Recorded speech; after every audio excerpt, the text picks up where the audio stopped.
Hi everyone, I am Mari Nicole Asapungan. You guys can call me by my first name or even my surname.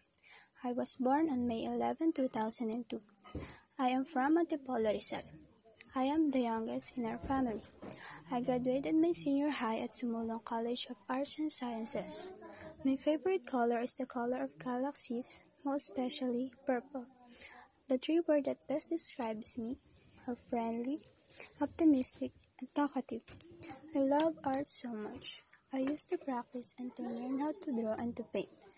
I am still not good at it, that is why I'm working on it. Whenever we have project in school, I give too much effort to my work's design, also of course to the content itself.